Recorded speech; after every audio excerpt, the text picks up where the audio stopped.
हाय viewers, तो चलिए शुरू करते हैं देर रात तक कहानी का सफ़र जो गौरव गुप्ता द्वारा लिखी गई है। तो चलिए शुरू करते हैं इसका अध्याय नंबर 1। उसे लगता है लोग इतने कठोर नहीं होते जितना होने का दिखावा करते हैं। उसे लगता है ईश्वर होता है जो एक तरफा प्रेम करने की ताकत देता है। उसे लगता है वो उस लड़की को भूलकर कोई अपराध करेगा। उसे लगता है कविताएं पढ़कर लोग लौट आते हैं। उसे लगता है बिछड़ने के बाद भी लोग अपने अंदर प्रेम बचाए रखते हैं। लोग उसके ऐसे फिजूल के ख्याल पर हंसते हैं। वो अब जल्द ही शहर का पागल घोषित कर दिया जाएगा।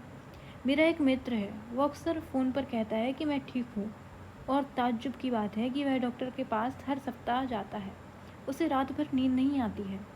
हम कहते रहते हैं कि मैं ठीक हूँ, और उसी क्षण अंदर कुछ दरकता रहता है जो हमें महसूस कराता है कि ठीक वैसा हम कह रहे हैं हम वैसे हैं नहीं। कई बार इस डर से कि जिससे कह रहे हैं वही कह ना दे कि उसने समझा नहीं। नहीं समझ पाने का दुख सबसे बड़ा दुख होता है। एक रोज़ लड़के ने कहा, मुझे तुम्हारे साथ की ज़रूरत है। ऐसा उसने पहली बार कहा था अपने जीवन में, और ताज्जुब की बात है उसी रोज़ लड़की का जवाब आया कि मैं साथ नहीं दे सकती, मेरी अपनी मजबूरियां हैं। उसने कहा, मजबूरियां ख़त्म होने का इंतज़ार करेगा। वह बोली, उसे अब उसका इंतज़ार छोड़ देना चाहिए। बहुत दिनों बाद मेरे दोस्त ने फ़ोन किया कि वह अब ठीक होने लगा है, रात में सो जाया करता है। दोस्त ने पूछा, तुम कैसे हो? मैंने कहा, मैं ठीक हूँ। अच्छा, उस डॉक्टर का नंबर होगा क्या? दिसंबर बीतते ही साल भी बीत जाएगा, पर कैलेंडर बदलने से दुख नहीं बदलते। वो मेल खोलता है, कुछ टाइप करता है और फिर अधूरा छोड़ बाहर आ जाता है। सब लिखा ड्राफ्ट में सेव हो जाता है। दोनों ने एक दूसरे को खत लिखते रहने का वादा किया था। वो पुरानी चिट्ठियाँ पढ़ रहा था इन दिनों, जिसमें उसने कहा था वो आज पूरा दिन उसे याद करती रही, और शाम को यह खत उसके नाम लिख रही है। अगर जीवन को दोबारा जिया जा सकता तो वो कितना कुछ ठीक करने की कोशिश करता। वो चाय के साथ बॉब डिलन का गाना सुनने लगा। And if there is eternity, I would love you there again. I love you more than ever, and I haven't yet begun. Have patience, oh my sorrow, and we still. Charles Baudelaire की इस कविता को पढ़कर उसे एक चित्र बनाने का ख्याल आया। इसी के साथ इस कहानी का ये अध्याय समाप्त होता है। तो चलिए अब शुरू करते हैं इसका अध्याय नंबर 2। जब कोई अचानक दरवाज़ा खटखटाता है तो वह सकपका जाता है। दरवाज़ा जो खुद भूल गया है किसी के दस्तक की आवाज़। आज ये आवाज़ कैसी? दरवाजे के इस तरफ कमरे में अंधेरा पसरा है, और दूसरी तरफ जिधर दरवाज़ा खुलता है, जहाँ से बाहर जाने और वहाँ तक आने का रास्ता जन्मता है, धुंध में डूबा हुआ है। कमरे में कामू, काफका, दोस्तोवस्की ऊँघ रहे हैं। वुकोवस्की नशे में डूब पड़े हैं। नेरुदा मातिल्दा की गोद में सिर रखे सो रहे हैं। ओशो सन्यासियों से कुछ कह रहे हैं, मानव कोई नाटक लिख रहे हैं। निर्मल खिड़की से बाहर पसरी धुंध को देख रहे हैं। स्लाविया प्लाथ आत्महत्या की तैयारी में है। विनोद कुमार शुक्ल हताशा से एक व्यक्ति बैठ गया था सुना रहे हैं। जब कमरे का अकेलापन शोर करता था तो वह दिल्ली की सड़कों पर निकल पड़ता था, किसी अच्छी चाय की तलाश में। दोस्तों से मिल लेता था, सिगरेट पी लेता था, कॉफ़ी हाउस की सीढ़ियाँ चढ़ने उतरने लगता था। बहुत कुछ था अपने अंदर उभरे अकेलेपन को भरने के लिए। ज़िंदगी में कभी कभी कुछ लोग होते हैं जो यूं ही आपके पास होते हैं, हमेशा बिना किसी ज़रूरत के। जब आप अकेले होते हो तो तुरंत आपके पास आकर बैठ जाते हैं, चुस्कियों में घोल गटक जाते हैं आपका अकेलापन। और कभी कभी ऐसा होता है कि साथ की मांग भर से भी कोई नहीं रुकता। एक रोज़ ये दोनों तरह के लोग विदा हो जाते हैं। फिर आप अपने अकेलेपन से खुद ब खुद लड़ने लगते हैं, और लड़ते लड़ते इतने आदी हो जाते हैं कि आपका अकेलापन ही एकांत बन जाता है, और एक रोज़ वही सुख भी। फिर जब कोई दिन अचानक दस्तक देता है तो आप सकपका जाते हैं। वो कहता है, निकलो इस कमरे से, आओ धुंध में साथ घूमें। फिर आप वापस अकेले लौटने से डरते हैं, इसलिए कमरे के अंदर रहना ही चुनते हैं। वह इन दिनों दिल्ली में नहीं है, दिल्ली की सड़कों को याद कर रहा है। जिसने देखी है उसके अंदर की बेचैनी, उसके तेज़ कदमों की चाल, वह धुंध में खो गया है इन दिनों। उसे लौटना है अपने कमरे में जहाँ उसका कोई इंतज़ार कर रहा है। वह जानता है जब सब उसे भूल जाएंगे, खो देगा हर उस साथ को और भटकेगा, तब सिर्फ और सिर्फ कोई उसका इंतज़ार कर रहा होगा, तो वो होगा वही उसका अंधेरा अकेला कमरा। अब वह दरवाजे पर टांग देना चाहती है तख्ती जिस पर लिखा होगा नो वन लिव्स हेयर, और छुपा रहना चाहती है उसी अपने कमरे में जिसने उसे बचाए रखा है सबके चले जाने के बाद। इसी के साथ ये अध्याय भी समाप्त होता है। तो चलिए अब शुरू करते हैं इसका अध्याय नंबर 3, जो हमें बताता है कि ज़िंदगी में प्रश्न वस्तुनिष्ठ नहीं होते। तो चलिए जानते हैं कि ये प्रश्न कैसे होते हैं। ज़िंदगी के प्रश्न वस्तुनिष्ठ प्रश्न नहीं होते, ना ही मिलान करें, ना ही रिक्त स्थानों की पूर्ति करें, और ना ही सही और गलत पर चिन्ह लगाएं। ये सवाल हमेशा व्याख्या करें जैसे रूप में होते हैं, और हम जितना भी बेहतर लिखें पूर्णांक नहीं मिल पाता। कई बार सवाल सबको एक जैसे मिलते हैं पर उत्तर अलग अलग हो जाते हैं, और सबसे बेहतर उत्तर लिखने वाले के उत्तर को हूबहू छाप भी दें चोरी से तो हमें अंक ठीक उतने ही मिलेंगे, यह भी ज़रूरी नहीं। हर दुख एक जैसा नहीं होता, और ना ही सुख। दो लोगों के जाने से उपजे दुखों का स्वाद अलग अलग हो सकता है। धूप का सुख और रात में आग तापते हुए किसी मधुर संगीत को सुनने का सुख का स्वाद अलग अलग हो सकता है।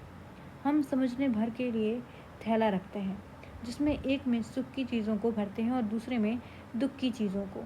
यह सब कुछ एक तरह की महसूस की जाने वाली चीज़ें होती हैं, पर कभी कभी सुख की चीज़ें दुख की बास्केट में चली जाती हैं, और दुख की चीज़ें सुख की बास्केट में। मसलन कोई कहे कि तुम्हारे इंतज़ार में सुख है, और कभी कभी एक समय के बाद वही इंतज़ार चिढ़ में बदल जाता है, और फिर असहनीय पीड़ा में। कौन कौन सी बात कब किस स्वाद में भेंट कराएंगी, यह भी ठीक ठीक निश्चित नहीं। यह पेपर पर वाटर कलर के एक दूसरे में मिलकर फैल जाने जैसा है। वह चित्र किसी भद्दी पेंटिंग का रूप लेगा या किसी सुंदर कलाकृति का, नहीं पता। जीवन सर्दियों में बीनने वाले ऊन के गोले के समान उलझा होता है। मुझे याद है बचपन में माँ हमें इसे सुलझाने का काम थमाती और हम घंटों इसी काम में लगे रहते। कभी गांठें लग जाती तो कभी जल्दी सुलझाने के बीच में काटना पड़ता, पर गांठ तो गांठ है, बुने स्वेटर में उभर कर आ जाती सामने। कांटे से उसे अंदर करने की कोशिश की जाती, क्योंकि हमें जल्दी भागना होता, इसलिए हम तोड़कर फिर जोड़कर जल्दी सुलझाने में लगे रहते।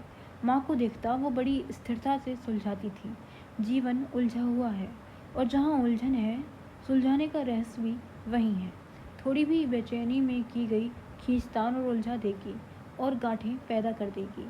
फिर वहाँ तोड़ना पड़ता है ऊन के धागे को। एक रिश्ते से दूसरे रिश्ते में पलायन आसान है, जैसे हरे रंग के ऊन के गोले को सुलझाते सुलझाते थक कर लाल रंग चुन लें। पर तुम तो वही हो, जिस सुख की तलाश में गए थे उससे ज़्यादा उलझ जाओगे। तुम कहते कहते कितना कुछ कह जाते हो, तुम सुनते सुनते इतना चुप क्यों हो जाती हो। समझ नहीं आता, ज़िंदगी उलझी हुई है। चुप रहकर सुलझाने का रहस्य सीख रही हूँ। लड़का उसके माथे पर अपनी गर्म होठ रख देता है। मैं हूँ इस उलझन में तुम्हारे साथ। गणित का वो सवाल नहीं पड़ा। एक काम को एक व्यक्ति 3 घंटे में करता है, तो उसी काम को 2 व्यक्ति कितनी देर में करेंगे। तुम दर्शन पर बोलते बोलते गणित पर कैसे पहुंच जाते हो, जैसे मैं निरुदा को पढ़ते पढ़ते तुम्हें याद करने लगता हूँ।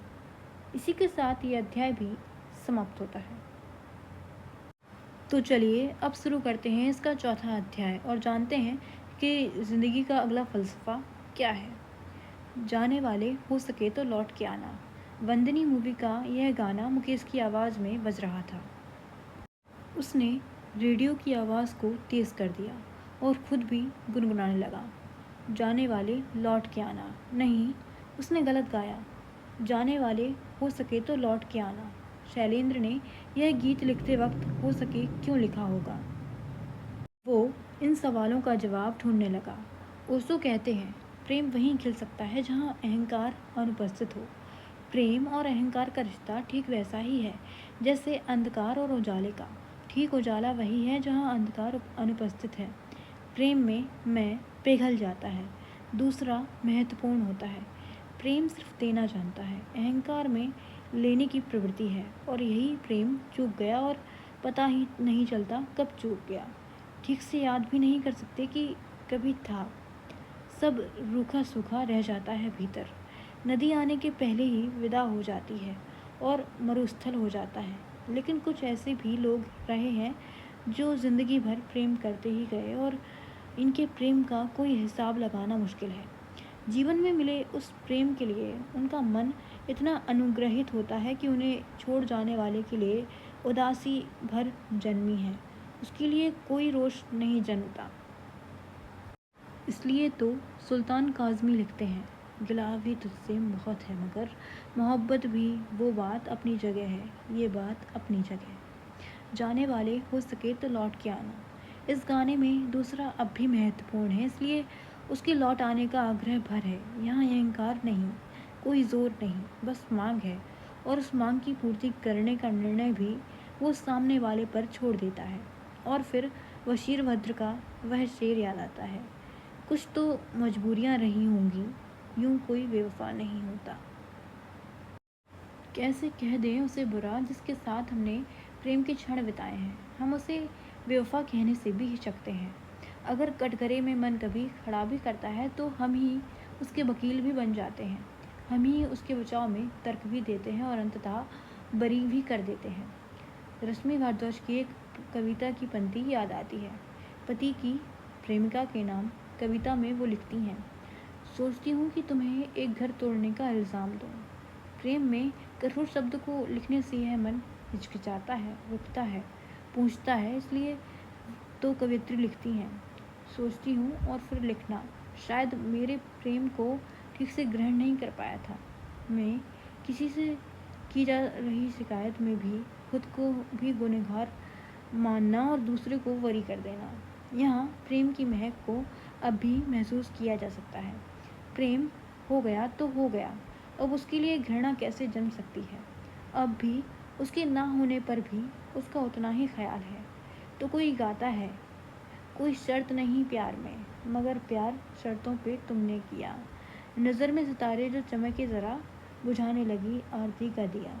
जब अपनी नज़र में ही गिरने लगो, अंधेरों में अपने ही घिरने लगो, तब तुम मेरे पास आना प्रिय, ये दीपक जला है जला ही रहेगा।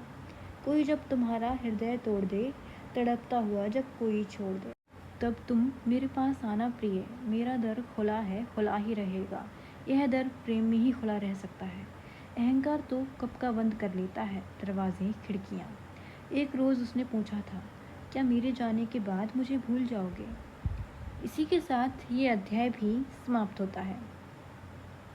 तो चलिए अब शुरू करते हैं इसका अध्याय नंबर 5 और जानते हैं ज़िंदगी के नए रंग को। डियर इला, मेरी इला, जब भी तुम्हें खत लिखता हूँ तो नया नाम दे देता हूँ, क्योंकि जब भी इन किरदारों से गुजरता हूँ तो तुम्हारी याद आती है। हम कभी नहीं मिले, जैसे नहीं मिले थे मिस्टर साजन फर्नांडिस और इला। पहली बार अनजाने में तुमने मुझे लिखा, आप कैसे हैं, और दूसरी बार फ़िक्र में। अनजाने से फ़िक्र तक के सफ़र के बीच हमने जान लिया था एक दूसरे का पसंदीदा रंग, पसंदीदा गाने, मूवी, एक दूसरे का पसंदीदा स्वाद, घूमने की मनपसंद जगह और ना जाने कितना कुछ। इला कहती है, sometimes even the wrong train takes us to the right station. कभी कभी गलत ट्रेन भी सही जगह पहुंचा देती है। इला सही थी, हम भी एक दूसरे तक ऐसे ही पहुंचे थे, और तुमसे मिलना ठीक वैसा ही था जब साजन फर्नांडिस इला के भेजे गए लंच बॉक्स को पहली बार चखता है। उसके चेहरे पर वैसा ही भाव था जैसे वक्त ठहर गया हो और वो इतने सालों में पहली बार वर्तमान के क्षण को जी रहा है। हम दो अलग अलग दुनिया के लोग थे जो अनजाने में एक दूसरे से टकरा गए थे। हमारी पसंद कई मामलों में अलग थी, जैसे तुम्हें कॉफ़ी पसंद थी और मुझे चाय, तुम्हें बातें करना पसंद था और मुझे कभी कभी घंटों चुप रहना।